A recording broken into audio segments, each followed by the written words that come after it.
Praise the Lord. இயேசு கிறிஸ்துவின் வல்லமையுள்ள நாமத்தினாலே வாழ்வு தரும் வார்த்தை ஊழியங்கள் சார்பாக உங்களை வாழ்த்துவதிலே நான் மிகவும் சந்தோஷம் அடைகிறேன். மெய்யாகவே விடுவிக்கும் தேவ வார்த்தையின் நிகழ்ச்சியின் மூலம் தேவன் தம்முடைய அன்பின் வார்த்தைகளால், கிருபையின் வார்த்தைகளினால், வல்லமையுள்ள வார்த்தைகளினால் வரப்போகிற நியாய தீர்ப்பையும், வரப்போகிற இந்த உலகத்தை சம்பவிக்கிற பயங்கரமான வார்த்தைகளையும் கொடுக்கிற பரிசுத்த ஆவியான கொடுக்கிற வார்த்தைகளை மூலம் நீங்கள் விடுவிக்கப்பட்டதை எண்ணி நான் தேவனுக்கு நன்றி செலுத்துகிறேன். அநேக கடிதங்களும் அநேக தொலைபேசியின் மூலமாகவும் நேரடியாகவும் ஜனங்கள் சந்தித்து தன்னுடைய சாட்சிகளை சொல்லுவது நாங்கள் செய்கிற இந்த ஊழியத்திலே கர்த்தர் கொடுத்த அறுவடை எண்ணி அதிகமாய் நாங்கள் தேவனுக்கு நன்றியுள்ள இருதயத்தோடு காணிக்கையை சமர்ப்பிக்கிறோம். நன்றி பலிகளை உங்களுக்கும் நான் நன்றி செலுத்துகிறேன். காரணம், நீங்கள் சொல்லுகிற சாட்சி, நீங்கள் முன் வந்து சொல்லுகிற நல்ல சாட்சி, அது எங்களை ஊக்கப்படுத்துகிறது. தொடர்ந்து நாம் முக்கியமான ஒரு செய்தியை தியானிக்க போகிறோம். இன்றைக்கும் நாம் சமீப காலமாக உயிர்த்தெழுந்த இயேசு கிறிஸ்து சொன்ன அற்புதமான வார்த்தைகளையும் சம்பவங்களையும் நாம் தியானித்து வருகிறோம். இன்றைக்கும் தொடர் செய்தியிலே முக்கியமான செய்தியாக ஒன்றை தியானிக்க போகிறோம். யோவான் 21வது அதிகாரம் 15வது வசனம். அவர்கள் போஜனம் பண்ணின பின்பு இயேசு சீமோன் பேதுருவை நோக்கி, யோனாவின் குமாரனாகிய சீமோனே, இவர்களிலும் அதிகமாய் நீ என்னிடத்தில் அன்பாயிருக்கிறாயா என்றார். அதற்கு அவன், ஆம் ஆண்டவரே, உம்மை நேசிக்கிறேன் என்பதை நீர் அறிவீர் என்றான். அவர், என் ஆட்டுக்குட்டிகளை மேய்ப்பாயாக என்றார். அவர் போஜனம் பண்ணின பின்பு இயேசு சீமோன் பேதுருவை நோக்கி, யோனாவின் குமாரனாகிய சீமோனே, இவர்களிலும் அதிகம் இடத்தில் அன்பாயிருக்கிறாயா என்றார். அதற்கு அவன், ஆம் ஆண்டவரே, உம்மை நேசிக்கிறேன் என்பதை நீர் அறிவீர் என்றான்.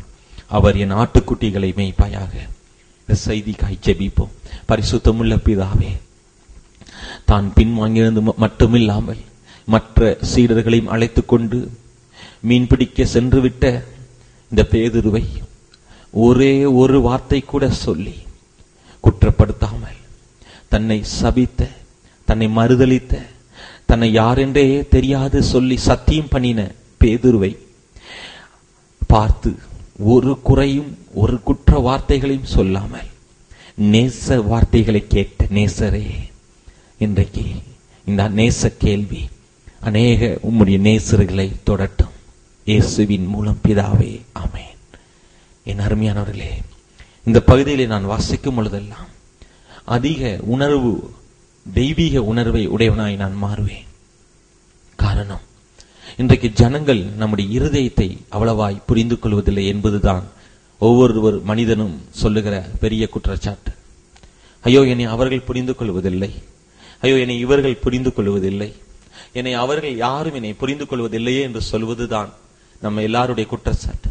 ஆனால் இயேசு கிறிஸ்து எனக்கு ரொம்ப பிடிக்கும். ஏன்னா அவரோ நம் இருதயத்தையே பார்க்கிறார். நம்முடைய உண்மையான சூழ்நிலைகளை அவர் பார்க்கிறார். நம்முடைய உண்மையான நிலைகளை அவர் பார்க்கிறார்.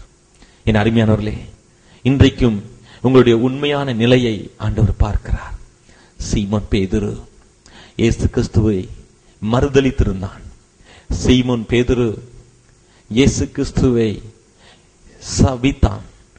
சீமோன் பேதுரு இயேசு கிறிஸ்து என்று யார் என்றே தெரியாது, அவரோடு நான் இருக்கவே இல்லை என்று பொய்யான ஒரு சத்தியத்தை செய்தான். இந்த 3 குற்றங்களை செய்த பேதுருவை இயேசு ஒரே ஒரு வார்த்தை கூட, ஏன் அப்பா இப்படி செய்தாய், என்ன வீர வசனம் பேசினாய், உம்மோடு கூட நானும் மரிப்பேன் என்று சொன்னாயே, எனக்காக ஒரு சின்ன துன்பத்தை கூட நீ தாங்கிக் கொள்ள கூடாதா, என்னை ஏன் நீ மறுதலித்தாய் என்று சொல்லவில்லை. என்றால் இயேசு முன்பாகவே சொல்லிவிட்டார். அப்பாலே போ சாத்தானே, நீ தேவனுக்கு உரியவைகளை சிந்தியாமல் மனுஷருக்குரியவளை சிந்திக்கிறாய், நீ மனுஷீகமான சிந்தனை உடையவனாய் இருக்கிறாய் என்று சொன்னாரே. ஆனால் ஒரு வார்த்தை கூட அந்த தவறை செய்த பிறகு ஆண்டவர் ஒன்றும் சொல்லாமல் ஒரு நேச கேள்வியை நேசராகி இயேசு தன்னை நேசித்த பேதுரை பார்த்து கேட்கிறார். இயேசுக்கு நல்லா தெரியும் நம்மளை பத்தி, உங்களை பத்தி. நம்முடைய சொந்த மாம்ச பலத்தினால, சொந்த உணர்வுகளால, சொந்த பலத்தினால கிறிஸ்தவ வாழ்க்கை வாழவே முடியாது. இதே பேதுரு இப்போது ஆண்டவர் கேட்கிற சில முக்கியமான கேள்விகள், ஆண்டவர் இந்த பேதுரை குறித்து இப்பொழுது வேறே ஒரு தீர்க்கதரிசனத்தை சொல்லுகிறார். சிலுவையிலே மரிப்பதற்கு முன்பாக வேறே ஒரு தீர்க்கதரிசன வசனத்தை சொன்னார். நீ என்னை சேவல் கூவதற்கு முன்னே 3 முறை என்னை மறுதலிப்பாய். ஆனா இப்பொழுதோ பேதுரை குறித்து சொன்ன தீர்க்கதரிசனம் என்ன தெரியுமா? அதைத்தான் இந்த செய்தியை நாம் தியானிக்க போகிறோம்.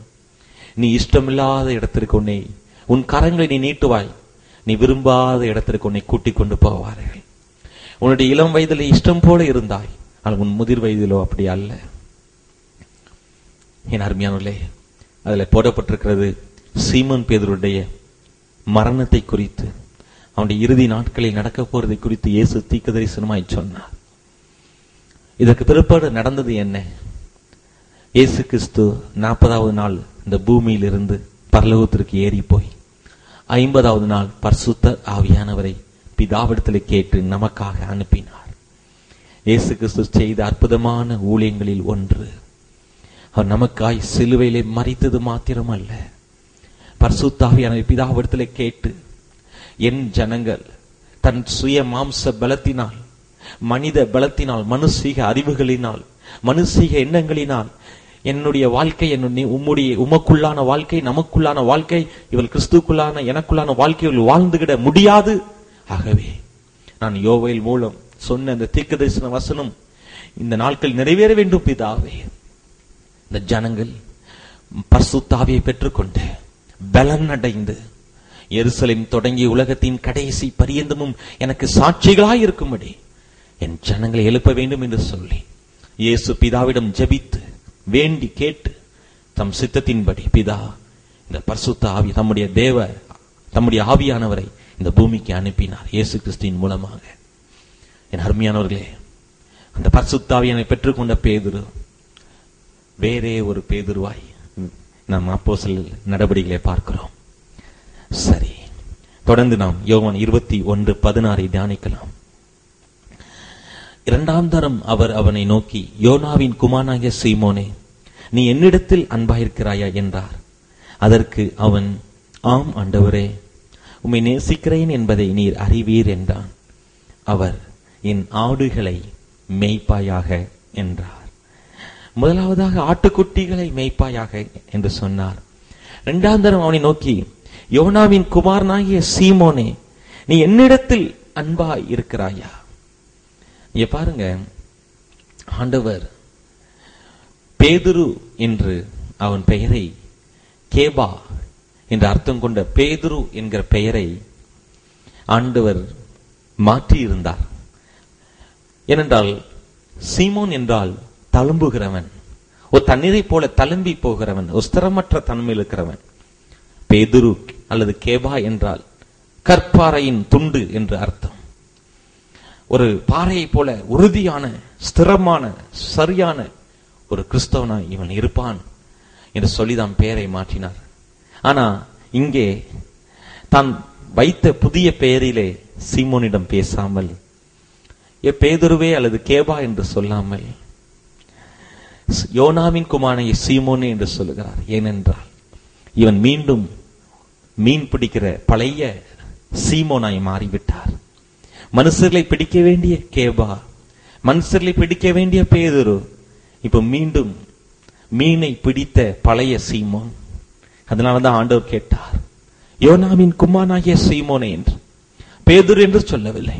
என் அருமையானவர்களே, உங்கள் பெயரை கர்த்தர் மாற்றி ஞானஸ்நானத்தின் பொழுதோ இல்லைனால் தீர்க்கதரிசனமான வார்த்தைகளின் மூலமாக நேரடியாக வேதத்தின் மூலமாக உங்கள் பெயரை மாற்றி உங்களை உயர்ந்த ஒரு ஸ்தானத்திலே தேவன் நிறுத்தும்படி சித்தம் கொண்டிருந்து, திடீரென்று பலவிதமான இடர்பாடுகள், சோதனைகள், பலவிதமான கஷ்டங்கள், நீங்கள் ஒருவேளை ஆண்டவரை விட்டு பின்வாங்கி இந்த செய்தியை கேட்டிருப்பீர்கள் என்றால் நான் பாரத்தோடு உணர்வோடு சொல்லுகிறேன், நீங்கள் மீண்டும் மீண்டும் மீண்டும் மீண்டும் மீண்டும் மீண்டும் மனுஷர்களிடம் காண்கிற இடர்களை கண்டு எங்கேயும் ஒதுங்கி சென்று விடாதபடி, உங்களுடைய சுய பலவீனத்தை கண்டு ஐயோ நான் கிறிஸ்துவை நான் சபித்து விட்டேனே, கிறிஸ்துவுக்கு விரோதமாய் சத்தியம் பண்ணினேனே, அல்லது கிறிஸ்துவை நான் மறுதலித்தேனே, இல்லை நான் மீண்டும் பழைய தொழிலுக்கு போய்விட்டேன் என்று எண்ணி மீண்டும் மீண்டும் உங்களை குற்றப்படுத்தி குறை சொல்லி உங்களே நீங்கள் நொந்து கொண்டிருக்க வேண்டாம்.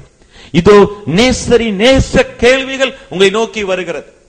நேசர் இயேசுவின் அற்புத கேள்விகள் உங்களை நோக்கி வருகிறது. இன்றைக்கு உங்களை பார்த்து ஆண்டவர் பேசுகிறார்.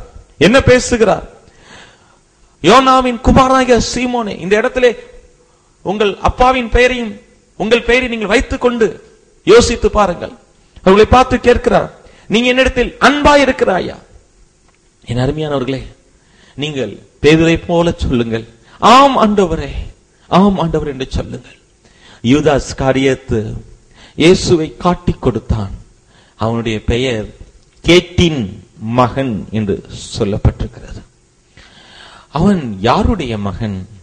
கேட்டின் மகன், பிசாசின் மகன் என்று அர்த்தம். யூதாஸ் காரியத்து பிசாசின் மகன் என்று சொல்லப்பட்டிருக்கிறது. யூதாஸ் காரியத்து மனஸ்தாபப்பட்டான், பேதுருவும் மனஸ்தாபப்பட்டார். ஆனால் யூதாஸ் காரியத்து மனஸ்தாபத்திற்கு பிறகு தன்னை தானே சுய பரிகாரம் ஒன்றை தேடி நாண்டு செத்து போனான். ஆனால் பேதுருவோ தனக்குத்தானே ஒரு சுய பரிகாரத்தை தேடாமல் பரிகார பலியாம் எனக்கென்று பரிகாரம் செய்த அந்த பலியாகின இயேசு கிறிஸ்துவை தேடினார். இன்றைக்கு உங்களை அந்த இயேசு தேடி வந்து சொல்லுகிறார், கேட்கிறார். உங்கள் அப்பாவின் பெயரை சொல்லி உங்க பெயரையும் சொல்லி சொல்லுங்க, இன்னாருடைய மகனே நீ என்னிடத்தில் அன்பாயிருக்கிறாயா? இன்னாருடைய மகளே நீ என்னிடத்தில் அன்பாயிருக்கிறாயா? இயேசுவின் அன்பு இன்றைக்கு உங்களை தொடுவதாக. நேசரின் நேச கேள்வி இன்றைக்கு உங்களை தொடுவதாக. நேசருடைய நேசம் இன்றைக்கு உங்களை தொடுவதாக. அடுத்தது பாருங்க, ஆம் ஆண்டவரே உம்மை நேசிக்கிறதை நீர் அறிவீர். அற்புதமான ஒரு பதிலை பேதுரு சொல்லுகிறார். நான் நேசிக்கிறேன் என்று சொல்லத்தான் வேண்டுமா? நான் நேசிக்கிறேன் என்பதை நீர் அறிவீர். என் அருமையானவர்களே, இயேசு கிறிஸ்துவை நீங்கள் நேசிக்கிறீர்கள் என்பதை இயேசு அறிந்திருக்கிறார். ஆகிலும் உங்களுடைய பலவீனங்கள் அல்லது உங்களுடைய சோதனைகள் அல்லது உங்களுக்கு வந்த பரீட்சைகள் அல்லது உங்களுக்கு வந்த இடர்பாடுகள், அதனால் நீங்கள் பின்வாங்கினதை இயேசு அறியாமல் இல்லை. உங்களுடைய உள்ளத்தின் ஆழத்திலே நீங்கள் இயேசுவை நேசிக்கிறீர்கள். பல போதர்கள், பல ஊழியர்கள், பல விசுவாசிகள் அல்லது உலகத்தில் இருக்கிறவர்கள், உங்கள் பெற்றோர் உங்களை புரிந்து கொள்ளாமல் திட்டியிருக்கலாம், பேசியிருக்கலாம். ஆனால் இயேசுவை நீங்கள் நேசிக்கிறீர்கள் என்பதை இயேசு உங்களை அறிந்திருக்கிறார். இயேசு அறிந்திருக்கிறார். இயேசு அறிந்திருக்கிறார். இயேசுவை நீங்கள் அற்புதமாய் நேசிக்கிறீர்கள். எனக்கு நிறைய வாலிபர்களை தெரியும், விசேஷமாக வாலிப தம்பிகள், வாலிப தங்கைகள், அநேகர் கிறிஸ்துவை அதிகமாய் நேசிக்கிறார்கள். ஆனால் தன்னுடைய பலவீனங்கள், தன்னுடைய இருக்கிற சில பிரச்சனைகள், தனக்கு இருக்கிற சில நெருக்கடிகள், தனக்கு இருக்கிற சில போராட்டங்கள் ஆகிய அது நிமித்தம் அவர் கிறிஸ்துவுக்குள்ளே வெற்றிகளாய் வாழ முடியவில்லை. ஒன்றே ஒன்று சொல்லுகிறேன், பரிசுத்தாவியை பெற்றுக்கொண்ட பேதுரு எழுந்து நின்று பிரசங்கித்த பொழுது ஒரே பிரசங்கத்திலே 3000 பேரை தேவன் ரட்சிக்கத்தக்கதாக பேதுருவை பயன்படுத்தினார். என் அன்பு வாலிப தங்கையே, என் அன்பு வாலிப தம்பியே, உங்களை குறித்து உங்களுடைய பெற்றோர், உங்களுடைய ஆசிரியர்கள், உங்களுடைய நண்பர்கள், சகாக்கள், உங்களுடைய உறவுகள், உங்களுடைய நீங்க செல்லுகிற சபை உங்களை புரிந்து கொள்ளாமல் இருக்கலாம். ஆனால் இயேசு கிறிஸ்துவை நீங்கள் நேசிக்கிறீர்கள் என்பதை உங்களுடைய இருதயத்தின் ஆழத்தில் இருக்கிற அந்த அன்பை இயேசு கிறிஸ்து இன்றைக்கு பார்க்கிறார். ஹல்லேலூயா. இதை நான் அதிக முறை நான் கடந்து வந்த பாதையில் அனுபவித்திருக்கிறேன். நாம் எவ்வளவாய் அவரை நேசிக்கிறோம் என்பதை ஜனங்கள் அறிந்து கொள்ளாமல் அவங்களுக்கு ஒரு சுய விருப்பங்களையும் சுய திட்டங்களையும் வைத்துக் கொண்டு அவர்களை நாம் பிரியப்படுத்தாததினாலே, இல்லை என்றால் நம்மை குறித்த உள்ளத்தின் ஆழத்தில் அவர்கள் காணாததினாலே அவர்கள் அசிங்கமாய் நம்மளை வேதனைப்படுத்தி பேசி இருக்கிறதை நானும் அனுபவித்திருக்கிறேன், நீங்களும் அனுபவித்திருக்கலாம். ஆனால் இன்றைக்கு ஆண்டவர் உங்களை பார்த்து பேசுகிறார். இயேசு உங்களை பார்த்து பேசுகிறார் என் மூலமாக. என் அருமையானவர்களே, என் வார்த்தை நான் பேச இந்த நிகழ்ச்சியை ஏற்பாடு செய்யவில்லை. என் சொற்பொழிவை கேட்க உங்களை நான் அழைக்கவில்லை. என்னிலே இருக்கிற இயேசு கிறிஸ்து, என்னில் இருக்கிற தேவனுடைய ஆவியானவர், என்னில் இருக்கிற பிதாவின் மகிமையினால், கிறிஸ்துவின் மகிமை நம்பிக்கையினால்